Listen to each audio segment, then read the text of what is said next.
All right, Umoya Ulight, Umoya Ubright. Welcome back to another episode of Sahel Thursdays on the Moya podcast. It's always such a privilege to have you guys, and thank you so much for supporting and wanting to learn the history of West Africa. I hope that you've shared the link to all with all your friends and family so that we can grow together. So last week we started and we built the foundation of the francophone countries. Obviously, you guys know we were colonized by the English, so we're starting to learn about the French, and obviously there's also the language barrier. But we did kind of lay down the foundation to what are the systems that they're running with, and we talked a bit about the coups and stuff. This week we thought we'd go into the three countries that are like trailblazing at the moment. We thought we'll go into Mali, Niger, and Burkina Faso. I don't know if we're going to start with the countries before we get into one that did Thomas Sankara and that did Ibrahim Mamkani. Actually, first, let me Yes. say hi to our guests. Good evening, Mama Kanyi. Good evening, Ntseki. Good evening, Moya. Good evening, Imaging Alkebulan. Good evening. I don't know what it is for Kumpugen. I think they're in daytime. Good evening, Oladele. Nice to have you again. Good evening, everybody. Good evening, Moya followers. Good evening, Moya subscribers. Let's subscribe. Let's get the numbers up for my young lady here. We need to grow together, guys. Good to be here again. Good to share knowledge. I'm looking forward to this. So, Yeah, me I too. mean, we were saying that we don't know much about the West African countries. And in fact, Mama Kanye, if you can tell us even what Burkina Faso look like, because on the news, obviously, they only show us the poverty of these countries. So when we Mm. want to talk about them, people have this concept of like just poverty. Because even someone today was like, oh no, we can't be like Burkina Faso, they're so poor. So can you like tell us a little bit about what these places look like? Because you are quite well traveled. Burkina Faso, yeah, I was there last year, July. I was there last year, July. The airport can be rebuilt. In fact, yeah, can be expanded. It was since, I think, left by the French, pretty small. I don't know what Blaise Compaoré could Thomas Sankara for in 1987, because he then held the helm since then, and I don't know what he has been doing if he did not build a new airport. Be that as it may. The city itself surprised me. I didn't think Ouagadougou was that big. I imagined, because I've been to Burundi, so I was thinking of Bujumbura. It's quite big. Ouagadougou is big. I think initially built for about 1.5 million people, somewhere there. So it's not a small city. Obviously, French colonization does not invest much into the country, we did say last week. So, yeah, lots of modernization is required. But I think as a Southern African, I was pleasantly surprised at what I could find in Ouagadougou. I mean, it's not it's not in the 19th century. It's somewhere a bridge of 20 and 20th, 21st century city. So it's not that bad at all. Nsiki. But I mean, we are settled obviously with issues of infrastructure, plumbing of the city, because the French and the Portuguese, for some reason, I don't know what they do with their plumbing systems. They are just not built. They were never built with the mind that these people will one day fight against us and eject us, and because they are more than us, they will come and live in this town, and the infrastructure will crumble. So I think, yeah, they are settled with infrastructure issues, plumbing all around the city. But yeah, I was pleasantly surprised. It's not that small a city.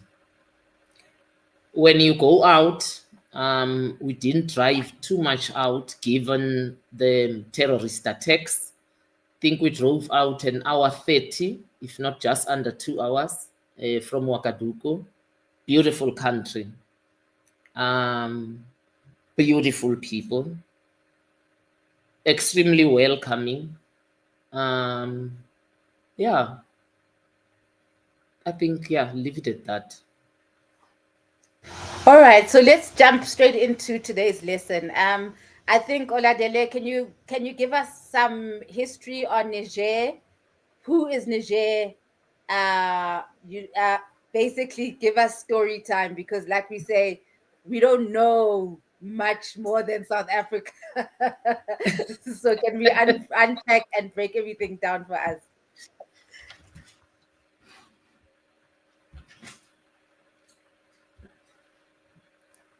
Oladele, you need to unmute your mic. Oh, And Mama, can you please mute? I need to. Yes. Okay, apologies. I was getting too excited.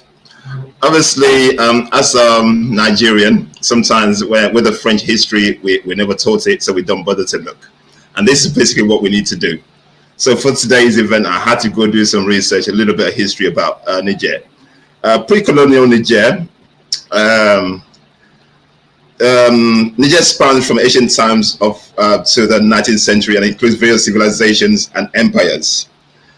Evidence of human activity in Niger dates back to 60,000 years ago. So that's a long time ago. With rock carvings, pastoral communities emerging around 7,000 BCE, like my sister would say, before Common Era. The region was once fertile, supporting large settlements and cattle herding, until it became arid around 2,500 BCE. By the 5th century BCE, Niger was part of the trans-Saharan trade routes connecting West Africa empires to the Mediterranean. The introduction of camel into the 3rd century facilitated more regular trades. Basically, they introduced cattle trade. Cattle obviously carrying trade. Niger saw the rise and fall of empires such as the Songhai Empire, which controlled parts of Niger in the 15th and 16th century. Archaeological findings suggest that iron smelting may have begun as early as 1,500 BCE in eastern Niger, though this is still contentious. The Bureau culture existed from the 3rd century CE to the 13th century CE. It also played a significant role in the early history of West Africa. And that's just a brief intro, pre-colonial history of Niger from my little finding.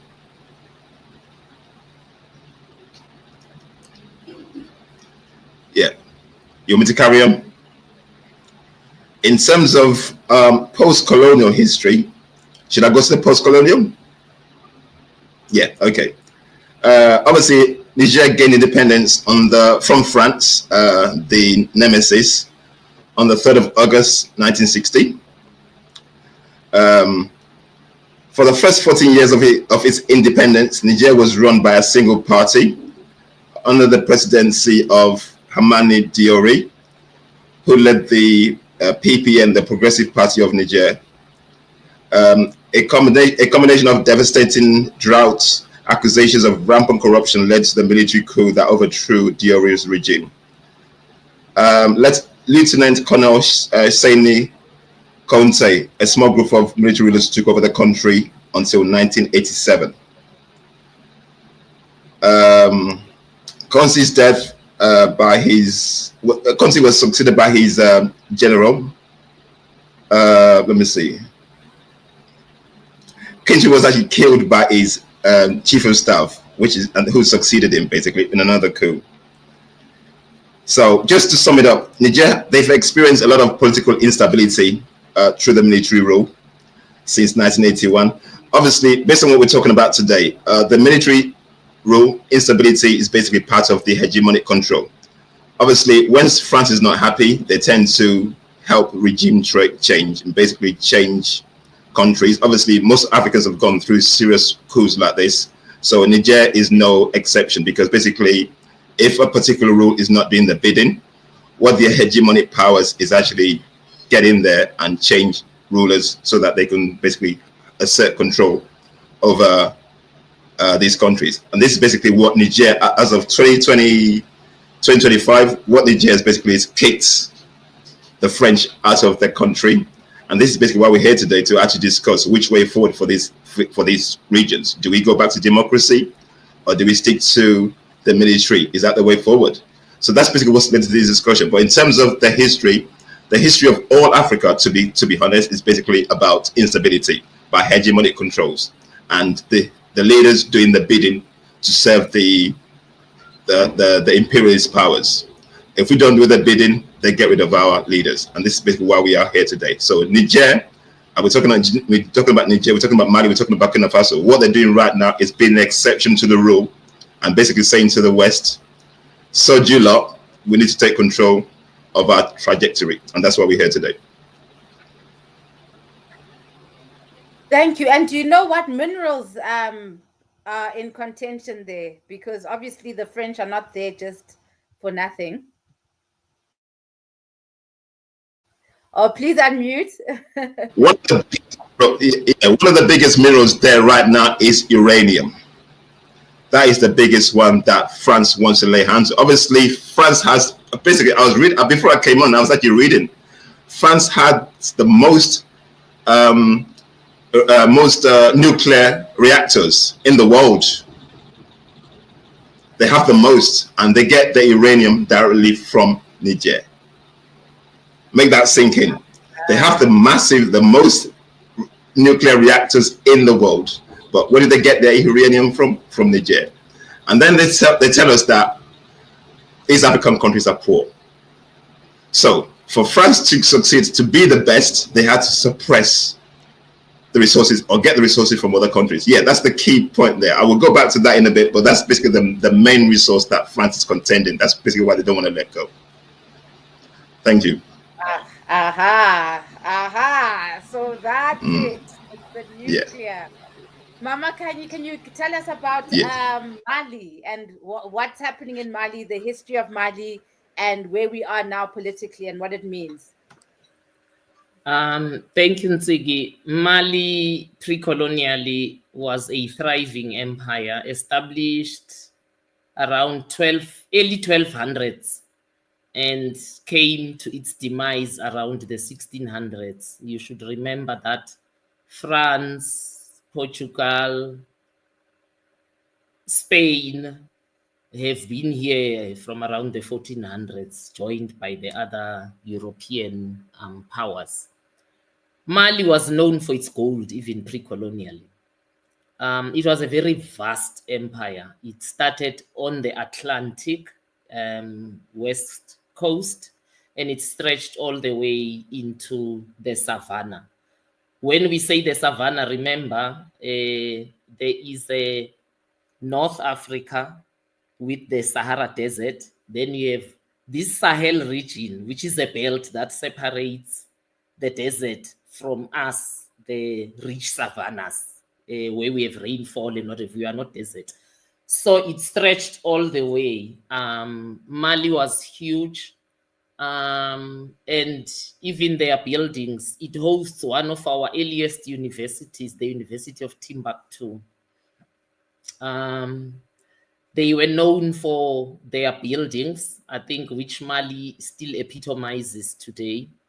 They were also known for their cultural and learning prowess. They were cultural and education center pre-colonially.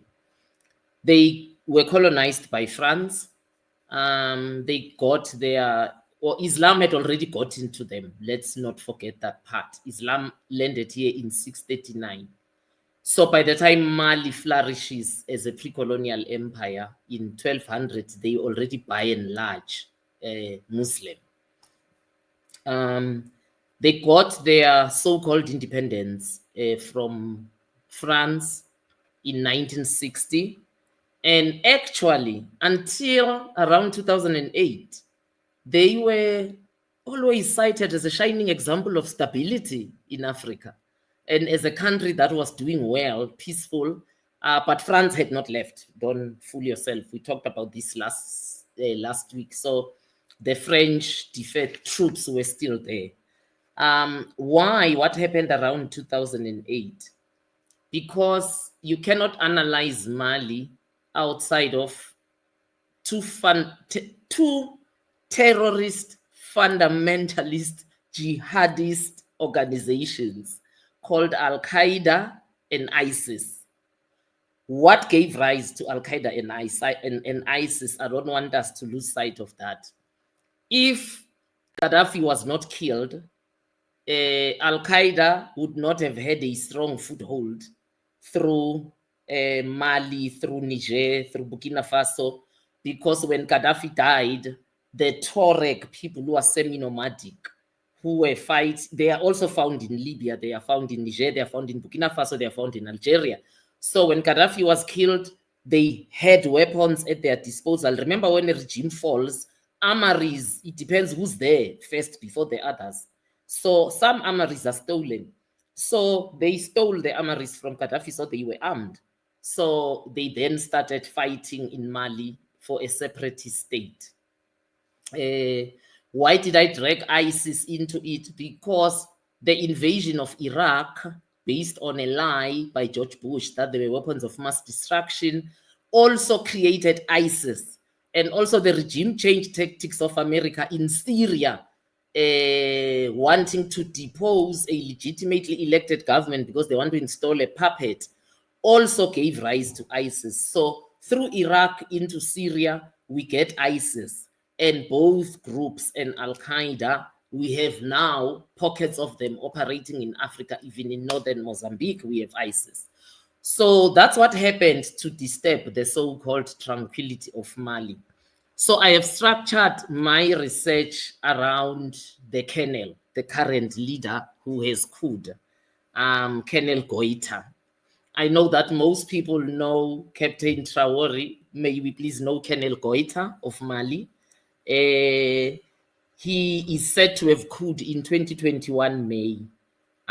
He was born in 1983, grew up in the military. He went through the military academy route. In 2008, he was deployed as the leader of the counter-insurgency in northern Mali because the Tuaregs operated in northern Mali. They were also committing human trafficking. They were armed groups. They were taking villages. He quickly distinguished himself and was known for his bravery against the Tuareg rebels. The crisis which brought him to coup.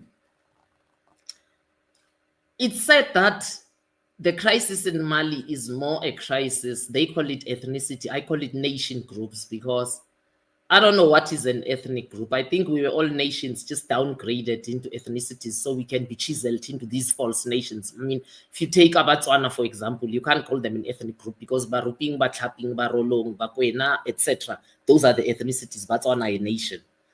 So, yeah, it's said that it is these nationalities' dissatisfaction that really plunged Mali into this crisis in 2008. Again, I say, what would have led to the nationalities' dissatisfaction? If you took the French, the Germans, and the English today and you formed them into a country, and you said to them, Zulu will be a unifying language, are they going to stop being German, being French, being English? They will not. So we need to concede that we are artificially created countries, and that does give rise to the so-called tribalism. I call it the question of unresolved nationalities. So the Tuaregs have never been satisfied since 1960. I did say they're found across Niger, Mali, Algeria, and Libya. In Mali, they constitute only 10% of the population, but they wanted to secede. They wanted to carve out a land of their own. So they led to a conflict between 63 and 64, and again between 90 and 1996, and again in 2006, and again in 2012. And this is where we meet Colonel GOITA in 2008, already deployed to fight because it was rising in the north. It is said that the Tuaregs had been hardened by their combat experience in Libya, and they had weapons, as I said. So they wanted to form a state called the Azawad state. and they formed an organization called the MNLA, under which they fought the central government for cessation. So what then happened is that they attacked until they got to the capital. They overthrew the leader, and especially in the northern part, they took the north, so to say. When they did that, they gave rise to Al-Qaeda and ISIS.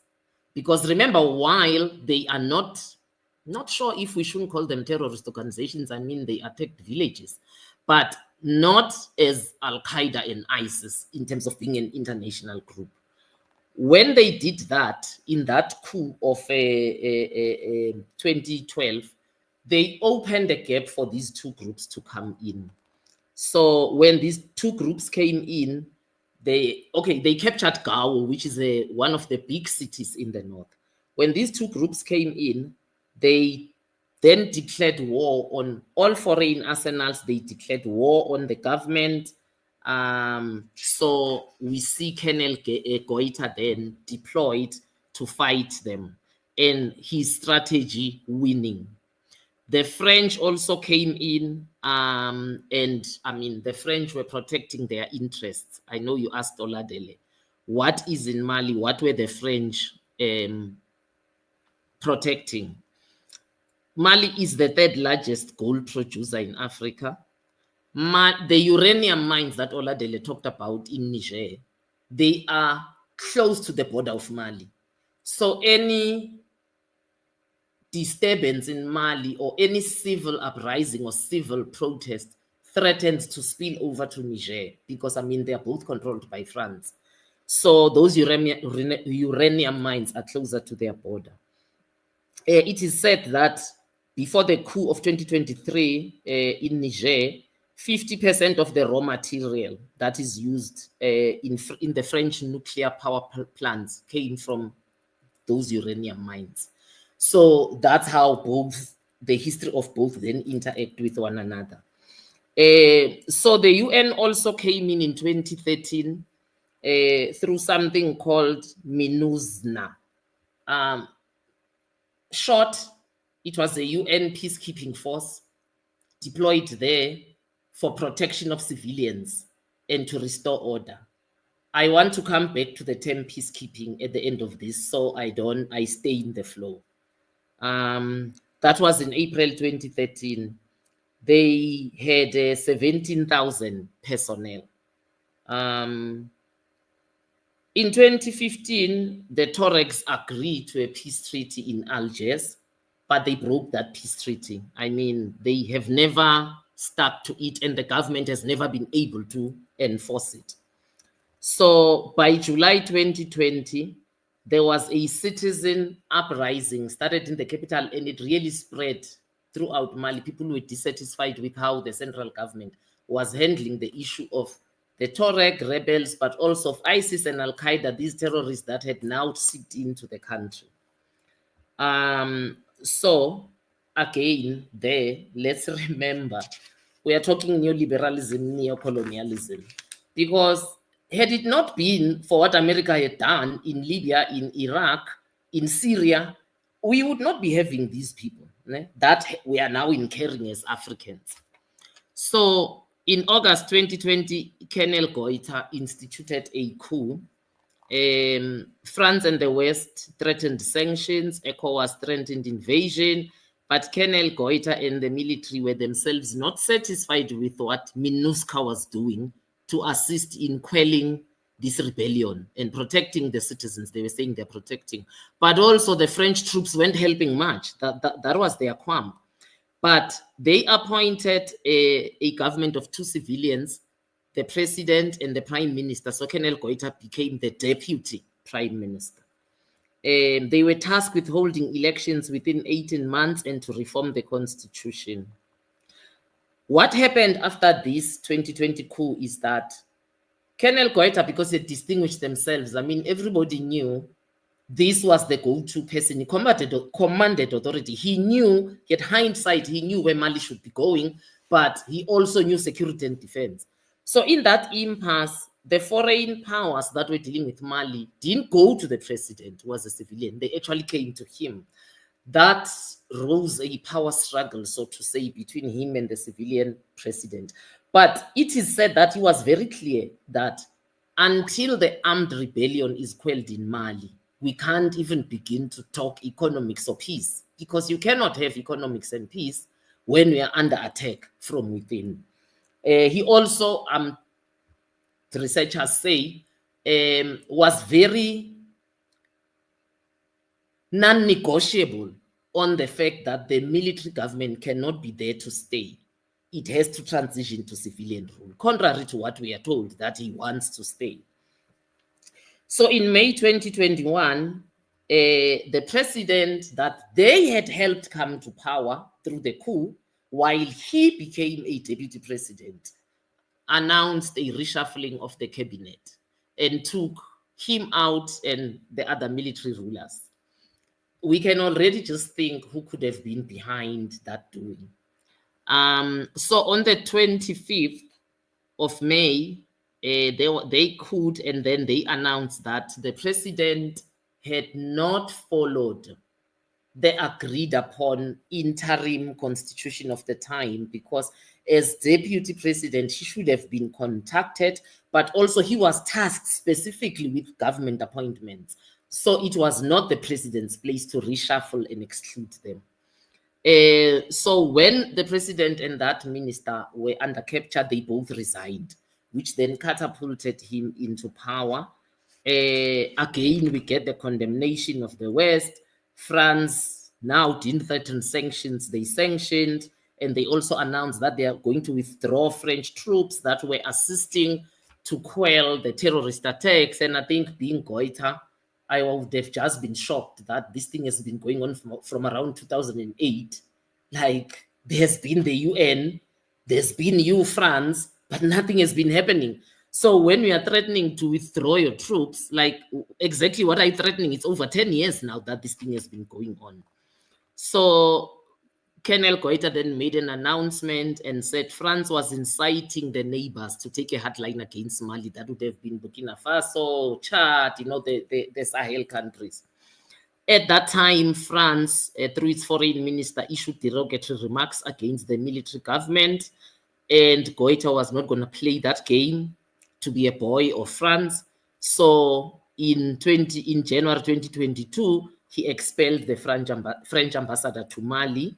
And in February 2022, France announced that it's pulling out its troops, which was very welcomed by the colonel. The UN and Europe joined and condemned Mali, because Mali at the time, with France gone, wanting to bolster its defense force, because let's not fool ourselves, there is no language that the West understands. I said it last week. I tell you this as a guerrilla, I tell you this as a retired admiral. There's no language multinational cooperations and their Western governments understand except the military language. The weaker you are militarily, the more they talk to you, not with you. So Colonel GOITA was forced to look somewhere to strengthen his defense force. And I mean, the writing is on the wall. He could have looked either at China or Russia. He looked at Russia. The Wagner group came in, the same Wagner group that assisted Central African Republic, by the way. After, again, years of France being there and the UN being there telling us they're helping to quell the rebels, but the fighting is going on, the Wagner group was there, and in 3 or 4 months, they quelled that thing. I mean, yeah, they are still pockets in the outlying areas of the capital. So the same thing happened here. The Wagner group came, and he moved closer to Russia in terms of discussing economics and the way forward. And France and the West denounced that. He has instituted in his time, this very short time, 2 fundamental achievements for me. One was the investment in solar energy. I always say when I talk about this, it shows that we don't do, and I talked about it even last week in our introduction, Africans are not involved in agenda setting. We are always in the agenda set by our former colonizers and their transnational corporations, who want nothing but to reap profit from us, because we are the continent of sunshine. However, was there no investment in solar energy in Africa? Why was electricity the primary source instead of the solar energy and electricity being the secondary one, especially for us, like in winter times? So I credit him for revolutionizing this and understanding that in Mali, it is so hot, you can see by the people's skin color, the amount of melanin is just quadrupled compared to most of us. So solar energy will thrive. He has prioritized that. He's also prioritized revolutionizing and strengthening the defense force, which is crucial. Because as I say, and as he has said repeatedly, you cannot have economic prosperity and peace without a strong defense force, because they'll just attack you. They'll do what they did to Gaddafi, kill a sitting president in broad daylight. What they did to Saddam Hussein, kill a sitting president in broad daylight. What America has done in the whole of South America. Now they are crying and they're saying, oh, we have a migrant crisis. America has meddled in South America and destroyed democracy since time immemorial. So those people are now living under juntas. Economic development is weak. They will run to where they see the development, because we cannot be an island of wealth in an ocean of poverty. So I think for me, for Mali, I'll leave it at this. Colonel GOＩTA, South Africans, please let us know his name as we know Captain Traoré. Yes, and we do want to get into Captain Traoré. Ghana, Mali, that's where the first university ever, because I want to emphasize this point, in the entire world. So institutes of higher learning started in Africa, guys. I think it was Timbuktu, and I forgot the other university. But that's where the Europeans stole the concept of universities. Should we go into the Burkina Faso? Because we were worried that...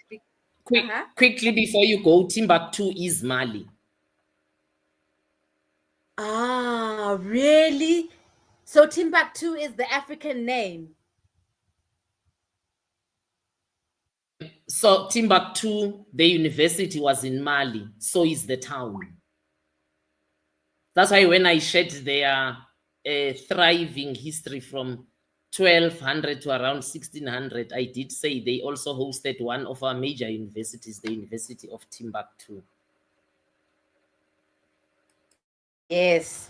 I don't know who wants to get into Burkina Faso between the two of you.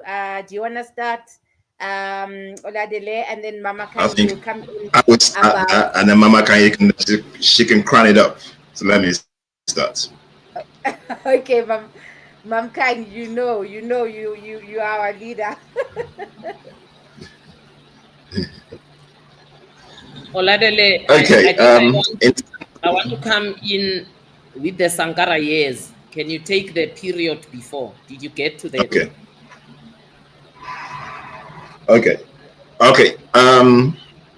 Where do you want to go? So, okay, I'll let you do that, and then I'll go to the achievements of, can we do that? I will go to the achievements of Traoré, if you want to do the, give me a second. No, that's fine. No, that's fine. So Burkina Faso, I think, like Mali, like Niger, is a former French colony. And again, France never left. Its defense force was there. The cultural center was there. Fast forward until 83, when Sankara comes into the picture, takes power through a coup, and revolutionizes Burkina Faso. He is credited for being the first African leader to realize, and he wasn't there for long, remember, 83 to 87, because he was assassinated through Blaise Compaoré in 87 in October. He saw the scourge of HIV/AIDS coming as a pandemic, and he actually said, this is one of the security threats against Africa, not just Burkina Faso. 2, he reduced infant mortality when he took, through the coup, infant mortality set at 20-point-something%, he reduced it to 14%. He is also credited for revolutionizing agriculture. He is known for what was called the green nurseries, planting of trees, but also green nurseries in terms of plant your own food. Do not rely on the food that is provided through transnational companies. Sankara is also known for revolutionizing infrastructure and the railroad so that there's no disconnect between Ouagadougou and the rural areas, which the colonial powers did not care about. We know they concentrated on the capital and how things could be exited to Europe. So he recognized that. He's also credited for realizing the role of women and for revolutionizing women equality. He's also known for reducing illiteracy rate. It is said when he took by coup, it was sitting at 90%. And it became one of the projects. Sankara was just like, we cannot. It's the 20th century. We have to fight to raise literacy levels. Sankara was killed because, he also expelled the French, pretty much like the three leaders of the Sahel are now doing. So the French were never happy, and they did find a willing house nigger through Blaise Compaoré. He was shot in cold blood while in parliamentary session, actually. His body, it is said, was riddled with bullets at the back. The intention was to kill. And then he was in a meeting, by the way, and everyone else who had attended the meeting was also shot. And there was one survivor. I think he's the person that details.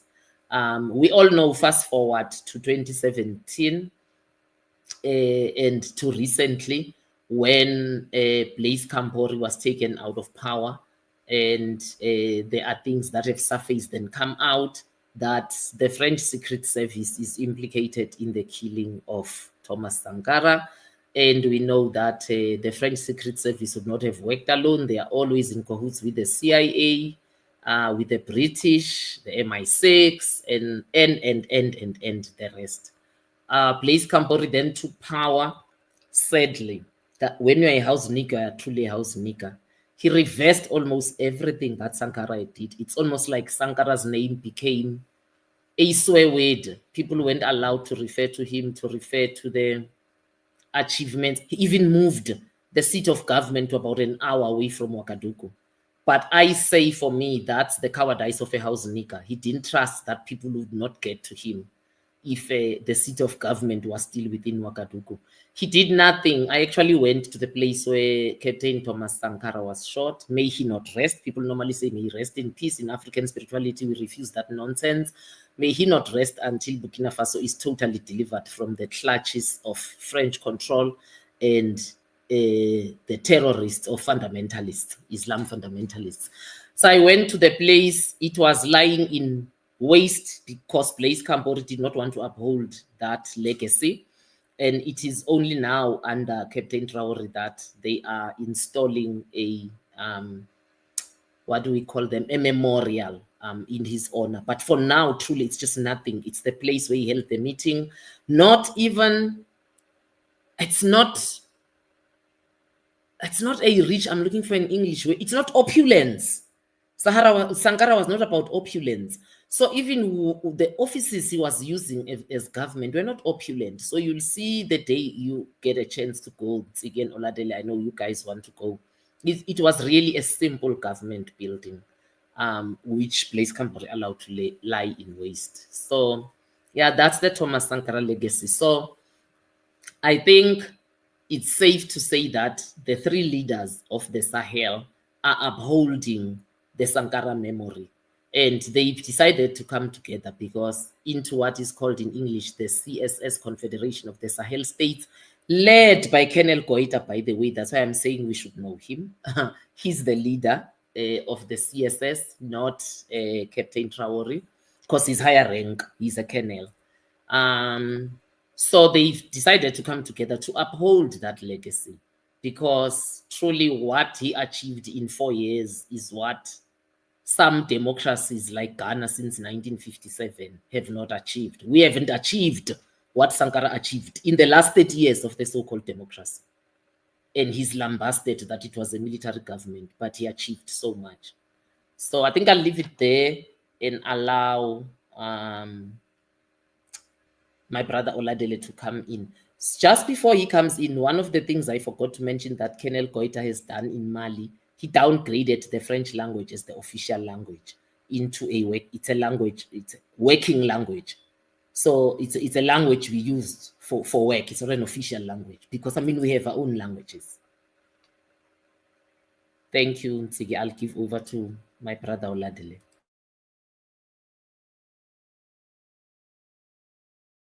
Just to follow up on terms of Sankara, obviously they had an interim leader in Burkina Faso, Paul Henry Sandaogo Damiba was the interim leader, and obviously it was dethroned by Ibrahim Traoré in 2023. April 2023. That's basically when Traoré came into power. Traoré came into power not because he wanted to, but he was chosen by a group of people to come into power. So that tells you that it wasn't on his own. There was people around him who chose him to come in power. Basically, it was planned. So when they're talking about a coup, it wasn't a coup as the Western people think it is. It's just the fact that people around him chose, you know what? We have a task. We have to uphold the legacy of Sankara.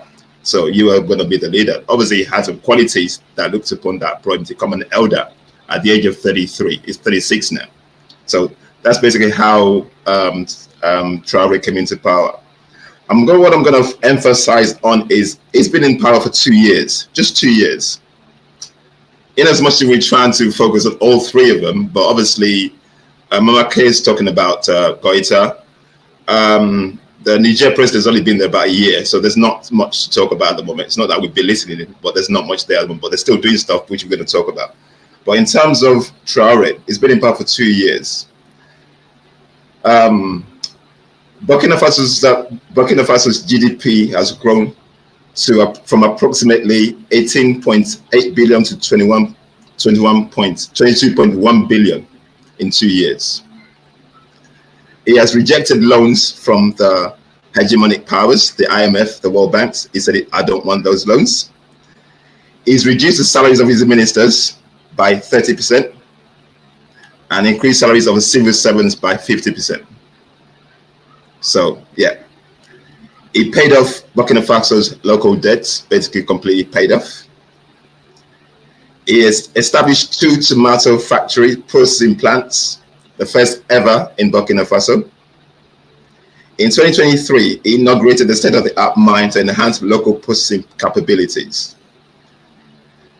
He stopped the exports of unrefined Burkina Faso gold because obviously he established Burkina Faso's gold refinery. So instead of it taking out the resources, now it's adding value from home to go outwards, which is basically what every African country should be doing. He obviously, like I said, he stopped the exports of unrefined gold. Yeah, I've talked about that. He built the Burkina Faso's second cotton processing plant. So when we're talking about industrialization, this guy is creating more work for the peoples to empower themselves.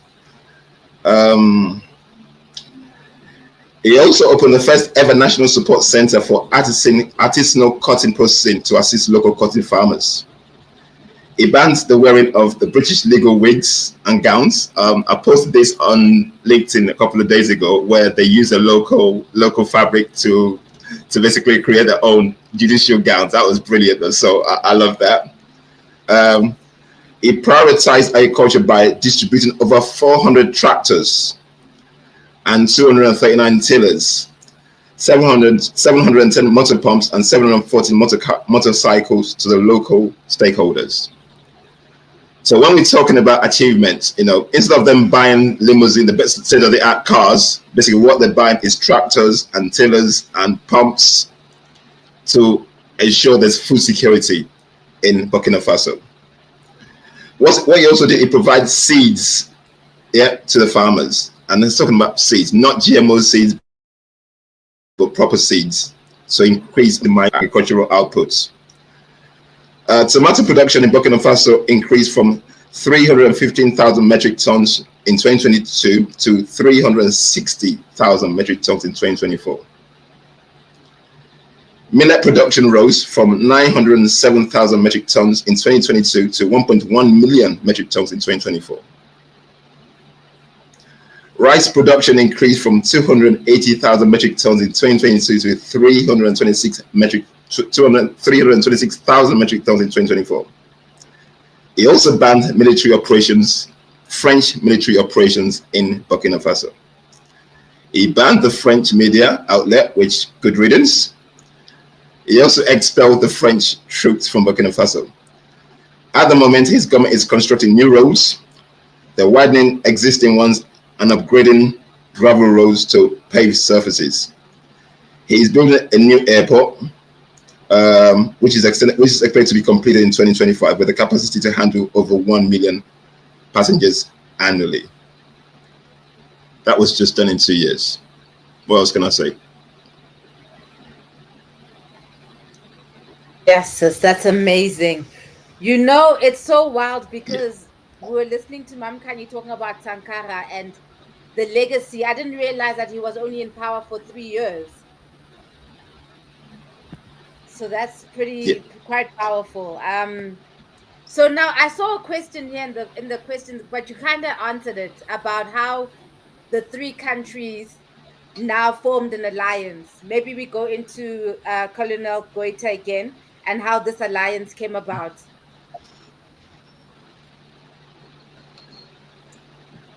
Thank you, Nsegi. And another thing I found about Burkina Faso before we go there is that they are revolutionizing the time spent in jail by prisoners by skilling them. So, for instance, prisoners, that was just in one area, because it's not talking about all the prisons in the country. Produced 50 tons of wheat from just one location, that, as I say, just one area. It speaks to food security, but it speaks to skilling. One of the prisoners was interviewed, a young man under 45 years, and he said that he appreciates the fact that the government realizes that they are young, that they will get out of prison, and that there is life beyond prison. So they are getting a skill by being involved in agriculture. And that prisoner also said, apart from us being skilled, we are actually also just making amends for what we did because we are providing food security for the nation. Let's get to the Confederation of Sahel States. First, I think I want to take my hat off for the Niger leader, who is a Brigadier General, TCHIANI. You know, a colonel is a lower rank to that of a Brigadier General. It speaks volumes for me where you see a Brigadier General allowing a colonel to lead. And I think which is why he does not use his military title a lot in Mali. Rather, he uses the title of being president of the National Council for the Safeguard of the Homeland. I think for me, you see there that the intention truly is to bring stability, to bring peace, so you can have prosperity for our people. They came together firstly because, remember, they have been threatened on several occasions with invasion by ECOWAS. They are sidelined. There are 54 countries in Africa. These are 3 countries. It means 51 countries have not pronounced because they are scared of their puppet masters. 51 countries have not announced embracing these leaders who have done more than all our leaders put together have done under democracy in the short spaces of time that they've been in power. So for me, I second it. I think I also second it because, Ntsigi, you know, yes, white people came with guns and gunpowder to fight us. But it's very rare where you don't find what we call in South Africa wars of resistance by each nation group as they were trying to fight colonialism. I'm just thinking, had we come together to fight as one force, maybe it would have been better. I mean, it wasn't possible maybe for the whole of Africa at the time, But I mean, countries that share a related history, Niger, Nigeria, you know, the Sahel, for instance, could have come together and they were facing one common enemy, the French. So for me, I recognize the fact that they know that they have a common enemy, the French, they have a common enemy, the Islamic terrorists and fundamentalists. And these are not wars. We should not call them wars. This is an insurgency. It's terrorist attacks. Because in war, you know who's your enemy. They don't know who the enemy is. The enemy eats with them, and then at night it rises and attacks them. So the enemy is using guerrilla warfare, but it's also using asymmetric war. Asymmetric war is difficult because it's not a declared war. You don't know when the enemy will hit with what. It doesn't mean if they burn the village, their next attack will be burning a village.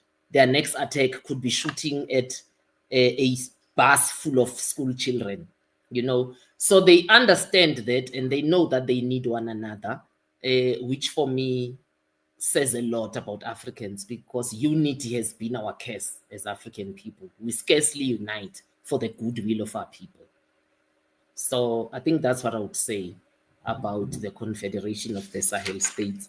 The French uses a different name. I'm looking for it. I know I wrote it somewhere. It's AES in French, but it means the same thing. Yeah, the abbreviation is AES. Yeah, I think I'll leave it there for the Confederation. They also understand that they need a common defense pact. You know, if we don't understand why defense pacts are important, we should look at what happened to Iraq under Saddam Hussein.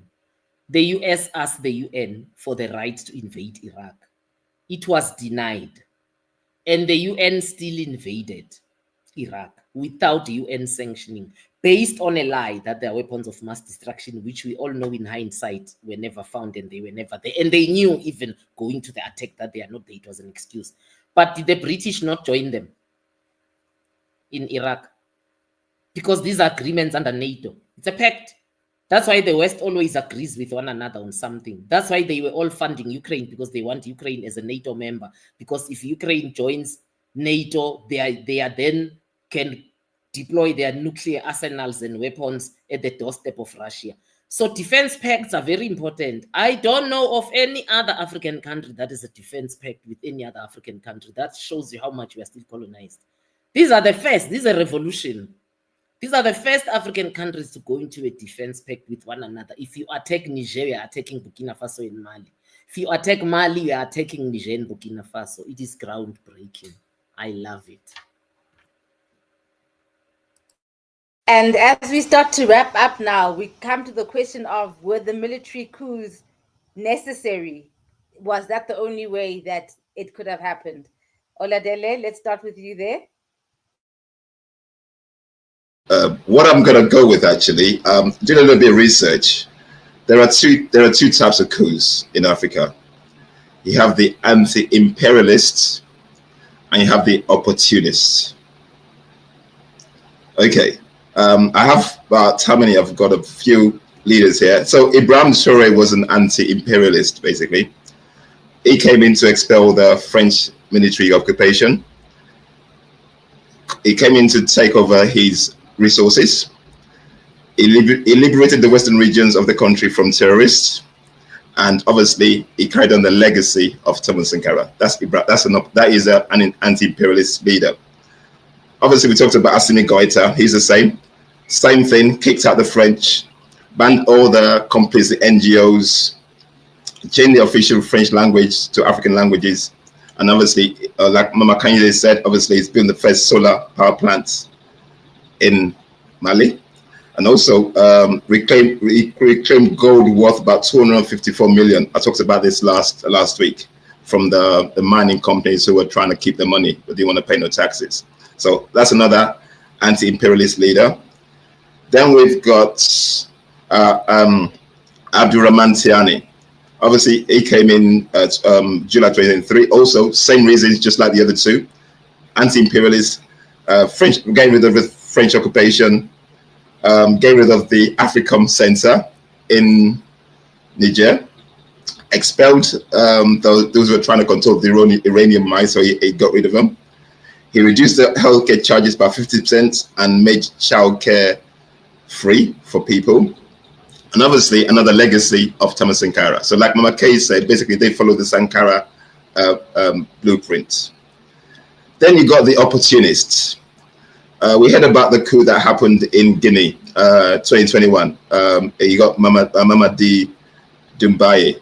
Okay, he came in, but basically, what has he done? He's basically carried on the assimilation of the French, basically being the house Negro, like we said. So I'm not going to say too much about that. Another opportunist was in Chad as well. We have Mamat Dabi, same thing. He carried on with the same opportunistic. Basically, he came in basically to protect the interests of the hegemonic powers. I wouldn't say too much about him. And then we have the one in Sudan as well, Abdel Fattah al-Burhan. Same thing. It was close to deposed Omar al-Bashir, but also an opportunist. He saw the opportunity and he came in basically to further buttress the hegemonic powers. And then, don't forget, in Gabon, we saw a coup in Gabon and we thought, oh yeah, because the three happened, Mali, Niger, Burkina Faso happened, we think, oh, there's another one, but we got excited for a bit. But also, France was reading the room. They were looking what's going on. They said, oh, if we don't get rid of this guy, something might happen. So they quickly, what did they do? They quickly do another coup, just to fortify themselves, and brought this guy, Brice Oligui Nguema. So he came in 2023. I got excited, but as soon as I saw what was going on, I think, oh, this is another opportunist coup. So, like I said, those are two forms of coups there: the anti-imperialist and the opportunist. So in Africa, when you see coups, look at who's behind it and what is it for. Once you understand how the politics play, then you can actually quickly know how it came about. So what we need more in Africa today is the anti-imperialist coups to get rid of the hegemonic powers. This is basically where the rest of the 51 countries should go. I'm not advocating for violence, but in any means necessary, like Malcolm X said, we need to free Africa. Mama K. Thank you, my brother Oladile. Yeah, I've separated for myself into a reactionary coup and a progressive coup. Blaise Compaore's coup was a reactionary coup. It was still a coup. But Blaise Compaore, after he assassinated actually, because he was a man of stature, a patriot, and a president of a country. After assassinating Captain Sankara, amongst the very first thing Blaise Compaore did was to return Burkina Faso to the IMF and the World Bank to borrow money. And I mean, I looked at the airport when I landed and I asked myself, he borrowed that money to do what exactly? Can he tell us 10 things he did with all the borrowing since he killed that patriot in 1987 until about recently when he was ousted? So for me, a progressive coup is an anti-imperialist coup. A progressive coup is a coup that espouses decoloniality. A progressive coup is an anti-neoliberal coup. A progressive coup is a coup that looks at the situation and say, we can't go on as usual. We've been doing this for the last 30 years. Surely we need something different. I mean, if you've been doing something for 30 years and it's not yielding results, why would you continue doing it? Even for business sense, it doesn't make sense. Let's look at Niger. Brigadier General TCHIANI. Did he have a choice? If 50% of the raw material that goes into nuclear plants in France came from Niger, you think France is going to let Niger go? Are you really deluded to think that France is going to allow a government through democratic rule in Niger to take power and to ensure that those mines are benefiting local people and that France pays adequate tax for the uranium it's extracting in Niger, that France will actually even stop extracting and let the people be the ones who extract and they buy. It is their raw mineral. You truly think that if 50% of the raw material that went into the nuclear arsenals in France, building and constructing and maintaining, came from Niger, France is truly going to turn a blind eye with all the money that France has, ripping it out of its colonies and continuing to make African colonies pay civilization tax and keeping their foreign reserves? France is going to let a democratic government just take power to a revolution. For those who say there was another way, you truly believe that in Mali, with the gold reserves, they are number 3 in Africa, and they have other minerals. You truly think France was going to let Mali go? I mean, these are it's France's cash cow. Remember the quotation we read last week from Jacques Chirac? It is Africa that's keeping France afloat, because other places where France has colonized, somewhere, somehow, those people in Asia or wherever are shaking the cloak off. You remember, we are the ones who truly still remained as colonized. That's why I said there's a fundamental difference between independence and liberation. Africa is independent. That's why we even have independence days.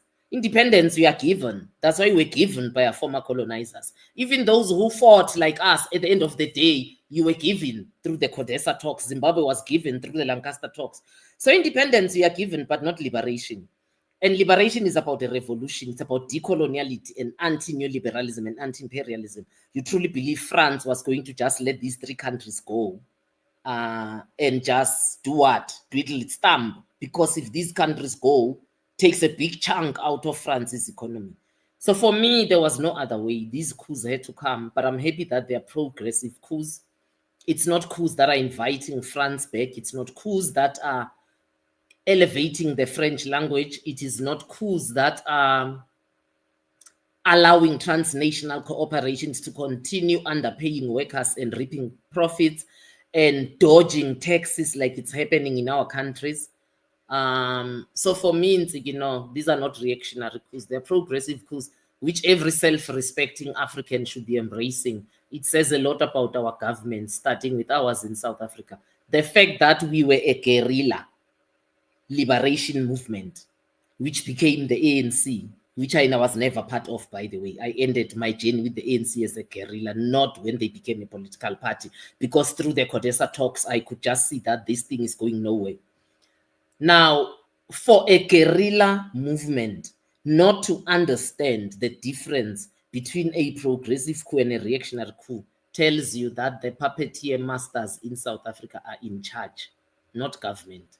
And that goes for all our countries, actually, the 51, because there are 54, and all 51 have not embraced, because the EU has not embraced, America has not embraced, the UN has not embraced. The transnational corporations are angry for being kicked out of there, and if they are coming in, they are made to obey the constitution and do things according to the law.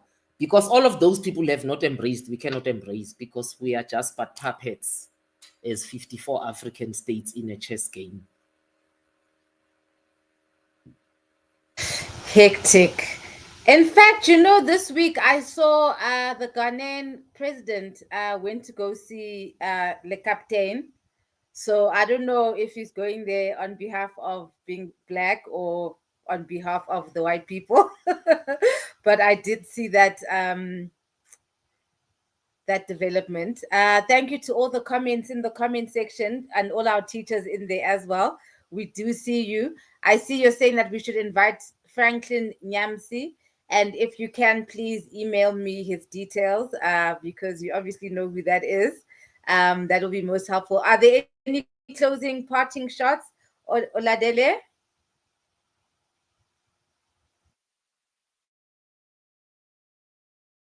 Okay, my parting shots, like I reflected last week, the Sahel trio are setting the pace for the change that Africa needs. We Africans need to do some work, and the work that needs to be done is basically led by Niger, Burkina Faso, and Mali. The 51 African colonies that are left behind, they need to embrace the change. Because for us to get to where we need to get to, we need to do what we need to do. And part of that is to cut the umbilical cord of the imperialists away from Africa. As long as we are linked to the imperialist governments, Africa will never progress. They basically, the survival is down to the suppression of African countries, because Without our resources, without our minerals, they can never be wealthy. So for those who want to keep being part of the imperial system, basically, I'll say you're a house Negro. We need more field Negroes like the Sahel trio to push Africa forward. I'm Nigerian. I'm not proud of the kind of government we have because I could see what's going on. Basically, yeah, I could see it's a house Negro.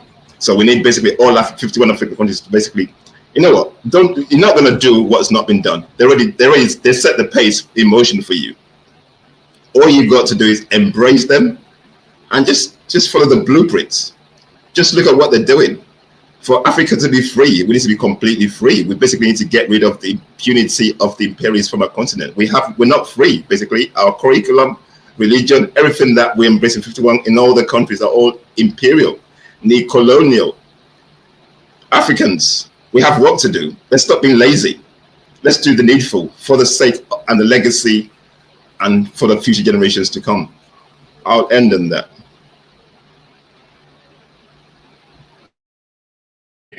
Thank you so much, Oladele. For me, I'm taking from a conference I attended about 3 weeks ago in Kenya, organized by Femnet, Akina Mama, and Action Aid, a African feminist conference. And the theme of the conference was reimagining and then reimaging an African feminist post-neoliberal Africa. We can't continue moaning about what neoliberalism is doing. We all know, or neocolonialism. But can we even imagine a Africa outside of neoliberalism or neocolonialism? And these three countries have reimaged and reimagined it. For them, it is through military coups. For you, it could be through something else. The fact that for you, South Africa military coup will not work because you have kept a white elite which is armed to the teeth, by the way, while you black people are not armed. You are just dancing to a mapiano and drinking yourself to a stupor. They are armed, they practice shooting over weekends, they own the land, they are organized. So if for you the coup does not work, please do not lord it over the Confederation of Sahel states and say it shouldn't work for them too.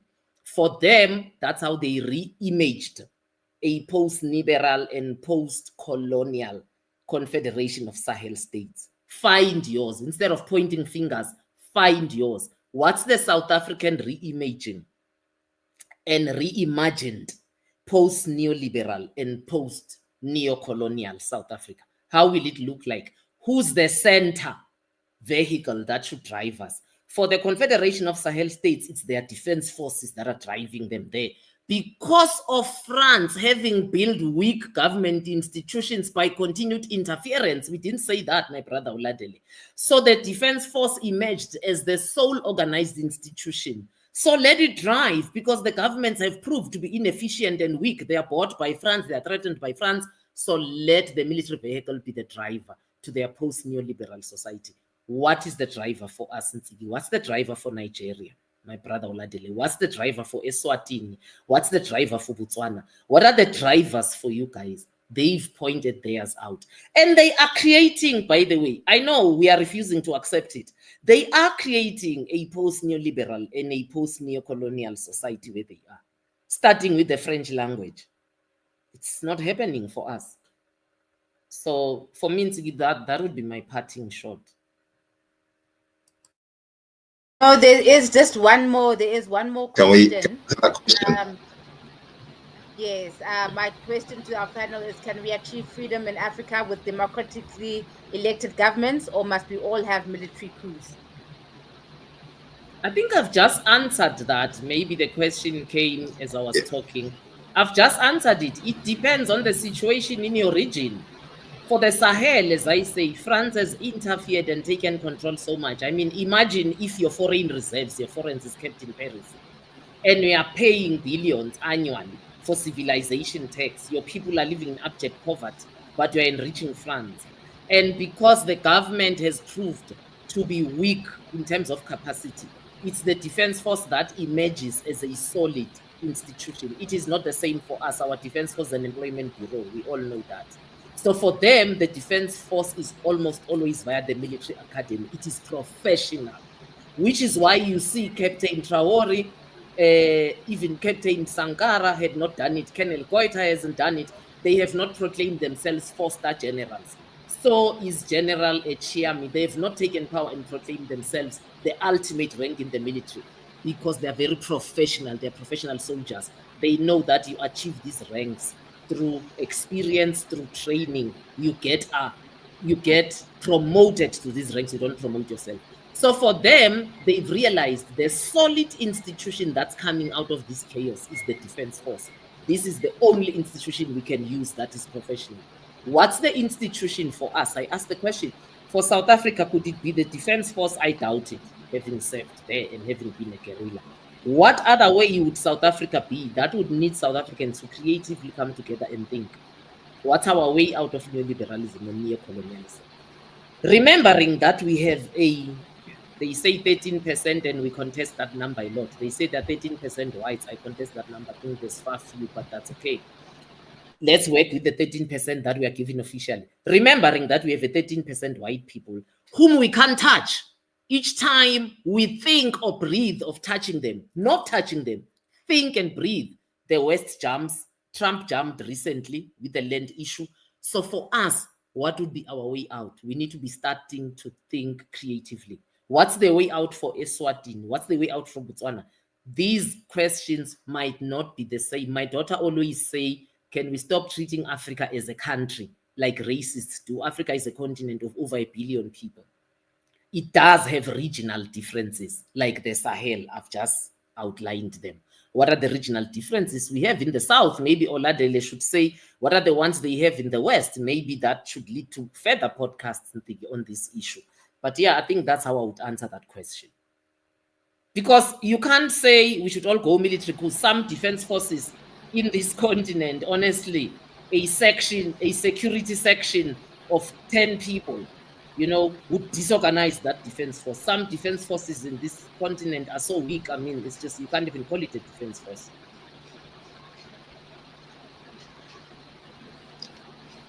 And also, I'll say, we're talking about democracy. We defined this last week. What is democracy, to be honest? Power for the people, to the people, by the people. But sincerely, is the power with the people? Democracy is controlled by the hegemonic powers, probably the 5% or 1%. It's a corporatocracy. Basically, we do not control power. Democracy is controlled by the rich people, the corporate entities across the world. So for me, is democracy is the way? Is that the way for Africa? Is that the way we want to go? Because if you haven't control of if you haven't got control, and it's not rested in Ubuntu, which is I am because you are because I am, community-based power. If that's not happening, then that's not democracy. So I'll leave that there, guys. Thank you so much. This brings us to a close of Sahel Thursdays. Thank you to everybody who joined in. Thank you to our teachers. Oladel, your mic gives us a bit of a feedback there. Can you just mute it? Thank you. Thank you so much to all our teachers in the comment section. Lion Champion, I will try and get hold of these people. I hope they do speak English because I don't speak French. And thank you once again. Obviously, we did mention last week that these sessions are with Dr. Kanyi's sessions to come and teach us.